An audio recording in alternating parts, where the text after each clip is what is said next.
உருவாய்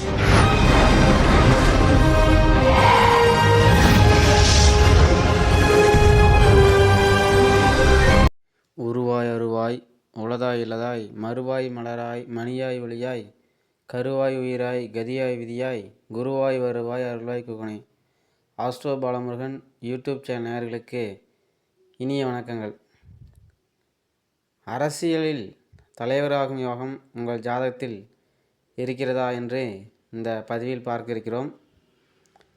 அரசியலில் தலைவராக வேண்டும் என்ற எண்ணம் பலருக்கும் இருக்கும். அதற்கென்று சில யோகங்கள் எல்லாம் இருக்கிறது. இந்த யோகங்கள் என்னென்ன என்று பார்ப்போம். ஆசருக்கு தாசில் பண அதிர்ஷ்டமிருக்கு கலதை மேய்க்க என்று ஒரு பழமொழி எல்லாம் இருக்கிறது. அதாவது அரசியல் தலைவராகவோ புகழ்பெற்ற நடிகராக வருவதற்கெல்லாம் சில யோகங்கள் இருக்க வேண்டும். ஜாதக கட்டத்தில் கிரகங்களுடைய கூட்டணி, பார்வை, சேர்க்கை, இருக்குமிடத்தை பொறுத்து அந்த யோகங்கள் அமையும். இப்பொழுது உள்ளாட்சி தேர்தல் எல்லாம் வரப்போகிறது. அரசியலில் போட்டியிட அண்ணன் தம்பிகள், மாமன் மச்சான்களும் கூட தயாராகி கொண்டிருப்பார்கள். அக்கா தங்கைகள் கூட எதிரெதிராக போட்டியிடும் களம் இந்த உள்ளாட்சி தேர்தல். உங்கள் ஜாதகத்தில் மேலே சொன்ன யோகங்கள் எல்லாம் சிறப்பாக இருந்தால் நீங்கள் உற்சாகமாக அதில் இறங்கலாம்.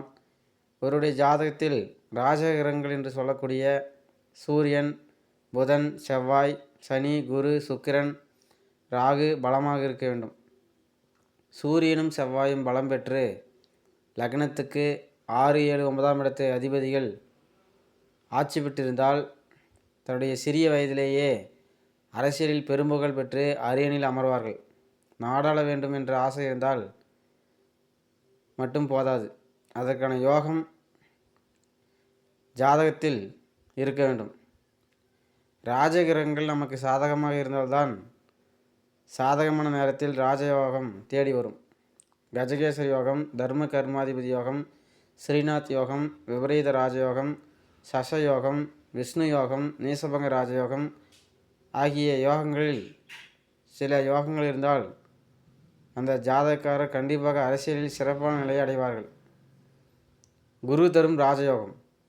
ரிஷபம், சிம்மம், தனுசு, கும்பம் ஆகிய 4 ராசிகள் வியாழ வட்டம் என்று, அதாவது குரு வளையம் என்று சொல்லுவார்கள். ஒருவர் பிறந்த ஜாதகத்தில் குரு பகவான் இந்த ராசிகள் ஏதாவது ஒன்றில் இருந்தால் அவருக்கு பல யோக அம்சங்கள் கூடி வரும். நாடாளும் யோகத்தை குரு பகவான் அருள்கிறார். ஏதாவது ஒரு தலைமை பொறுப்பில் இருப்பார். சமூகத்தில் இவருடைய சொல்லிற்கு ஒரு மதிப்பு எப்பொழுதும் இருக்கும். அடுத்ததாக அம்சயோகம். ஜாதகத்தில் குரு பகவான் லக்னத்திற்கு கேந்திரம் எனப்படும் 4, 7, 10 இடத்திலிருந்து குரு உச்ச பலம் பெற்று நின்றால் இந்த யோகம் ஏற்படும். இந்த அமைப்புடன் சூரியனும் செவ்வாயும் பலம் பெற்றால் அந்த ஜாதகர் ஒரு மிகச்சிறந்த ஒரு நாட்டை வழிநடத்தி செல்லக்கூடிய ஒரு அரசியல் தலைவராக கண்டிப்பாக பெயர் எடுப்பார். மக்களிடம் அதிக செல்வாக்கும் உடையவராக திகழ்வார். இந்த யோகத்தோடு ராஜ கேந்திர யோகம் எனப்படும் யோகம் ஏற்பட்டால், அதாவது எல்லா கிரகங்களும் கேந்திரத்தில் பலமாக இருந்தால் அவரை யாராலும் அசைக்க முடியாத ஒரு ஒப்பற்ற தலைவனாக பெயர் எடுத்து நிலைத்து நிற்பார். அடுத்ததாக கஜகேச யோகம். ஒரு ஜாதகத்தில் சந்திரனுக்கு குரு கேந்திரம் எனும் 4ஆம் வீட்டில் அல்லது 7ஆம் வீட்டில் அல்லது 10ஆம் வீட்டில் இருந்தால் இந்த கஜகேசரி யோகம் உண்டாகும். இதனால் அரசியலில் உயர் பதவி, அரசாங்கத்தில் உயர் பதவி, கல்வியில் உயர் பதவி, அதாவது கல்வியில் உயர்வு ஆகியவையெல்லாம் ஏற்படும். மேலும் சொந்தமாக பல வீடுகள், வாகன யோகங்களையும் தரும். அதேபோல் எத்தனை எதிரிகள் உருவானாலும் இந்த யோகக்காரர்களிடம் தோற்று போவார்கள். சந்திரன் மனோகாரகன், சுபகிரகமான குருவும் கேந்திரத்தில் இருந்தால் மிகப்பெரிய தலைவராக உலக புகழ் பெறுவார்கள். கஜம் என்றால் யானை, கேசரி என்றால் சிங்கம். பல யானைகளுக்கு மத்தியில் வாழக்கூடிய சிங்கம் போன்ற வலிமை இந்த யோகத்தால் அவர்களுக்கு உண்டாகும். அடுத்ததாக தர்ம கர்மாதிபதி யோகம். ஒருவருடைய பிறப்பு ஜாதகத்தில் அவருடைய லக்னத்திற்கு 9ஆம் வீட்டு அதிபதியும் 10ஆம் வீட்டு அதிபதியும் ஒன்று சேர்ந்து நின்றால் இந்த யோகம் ஏற்படும். இந்த அமைப்புள்ளவர்கள் வாழ்க்கையில் உயர்வு பெற்று சிறப்பான வாழ்க்கை வாழ்வார்கள். அறக்கட்டளை, தர்ம ஸ்தாபனங்கள் நிறுவி பொதுத்தொண்டு செய்வார்கள், ஆலய பணி செய்வார்கள். கோயில் நிர்வாகம் செய்யக்கூடிய பொறுப்புகள் இவரிடம் வந்து சேரும். தன் சொத்தில் ஒரு பகுதியை கோயில் திருப்பணிக்காக எழுதி கொடுக்கக்கூடியவர்களாகலாம் இருப்பார்கள். அடுத்ததாக நேசபங்க ராஜயோகம். விபரீத ராஜயோகங்களில் இந்த நேசபங்க ராஜயோகம் மிக முக்கியமான யோகமாகும். திடீர் பதவிகளை தேடித்தரும். கிரகங்கள் 6, 8, 12ஆம் இடங்கள் ஆட்சி பெற்று அமைந்திருப்பது யோகம். அதே போல் ஒரு கிரகம் நீச்சம் பெற்றிருந்து அந்த நீச்சம் பெற்ற கிரகம் ஆட்சி பெற்று அமர்ந்திருப்பது, ஆட்சி பெற்று அல்லது உச்சம் பெற்ற கிரகத்துடன் நீச்சம் பெற்ற கிரகம் இணைந்திருப்பதெல்லாம் இந்த யோகத்தை ஏற்படுத்தும். இந்த யோகம் பெற்றவர்களுக்கு திடீர் அரசாளம் யோகம் தேடி வரும்.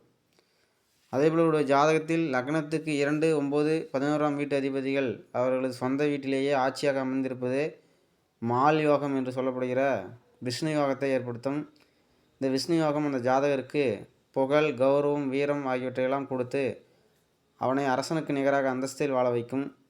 இந்த யோகம் இந்த ஜாதகனுடைய 36 வயது முதல் 44 வயது வரை 8 வருடங்கள் ராஜயோகத்தை அனுபவிக்கக்கூடிய சூழ்நிலையை உருவாக்கும். அதே போல் இவருடைய ஜாதகத்தில் லக்னத்திற்கு இருபுறம் வரிசையாக கிரகங்கள் இருந்தால் சமூகத்தில் ஒரு உயர் அந்தஸ்து, அதாவது கௌரவத்தை ஏற்படுத்தும். அதே போல் அந்த கௌரவம் அவர்களுக்கு அரசியலில் உயர்ந்த பதவியையும் தேடி வரும். நன்றி, வணக்கம்.